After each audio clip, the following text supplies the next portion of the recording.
Professor, você acha que essa forma do destino, com que a história foi acontecendo na Nova Zelândia, Ah, diferença com o do Brasil, por exemplo, é, isso foi o fato gritante para que, por exemplo, uma Nova Zelândia conseguisse ser desenvolvida ou menos explorada, do que um Brasil?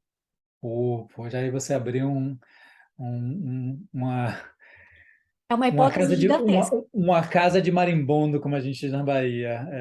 Maia, é difícil resumir, Maia, porque sempre tem essa isso que você está falando, os historiadores chamam de hipótese contrafactual. O que é uma hipótese contrafactual? É uma coisa, o se na história. E se tivesse sido diferente, né? Não é história, é um jogo especulativo, né? De o contrafactual, né?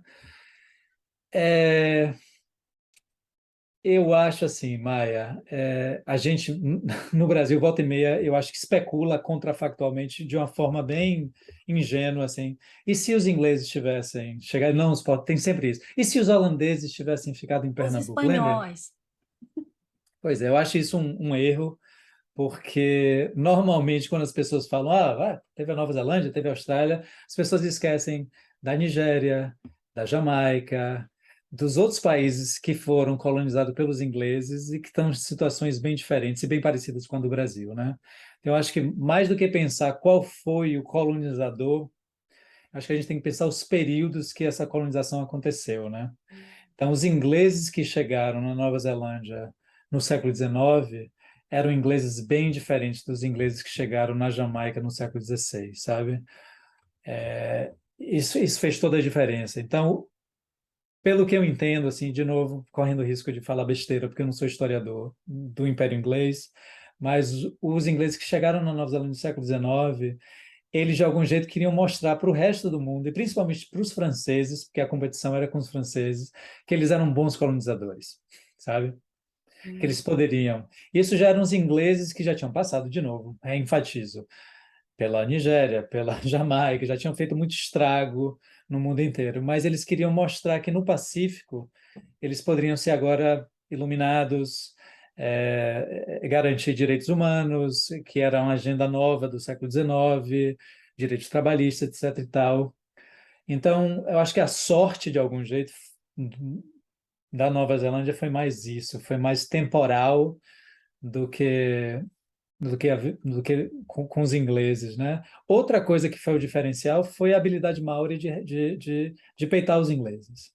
Então, os maoris, eles sempre foram grupos muito hábeis, né? Eles sempre foram grupos que aprenderam coisas muito rápido, aprenderam a usar armas de fogo muito rápido, a cavalaria muito rápido, e eles peitaram os ingleses pé,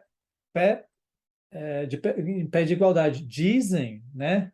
Isso é uma coisa que eu já vi historiadores falarem, que a primeira guerra que aconteceu na Nova Zelândia foi no norte, né? Foi dos ingleses contra as populações que assinaram o Tratado de Waitangi, que depois falaram, ó, deu ruim, a gente não quer mais vocês aqui. Aí deu a guerra lá em cima, né, no norte. Os maores criaram as primeiras trincheiras, a tecnologia de guerra de trincheira, que supostamente os ingleses aprenderam e usaram na Primeira Guerra Mundial. Tem essa especulação. Então, só para falar de quão geniais os maores eram como guerreiros também. Então, acho que isso foi a diferença. Só para responder, sempre as respostas são longas, Maia, mas tem a ver com quando os ingleses chegaram aqui, mais do que terem sido ingleses ou não, chegaram já querendo mostrar que eles poderiam ser bons colonizadores, e também o mérito maori de peitar.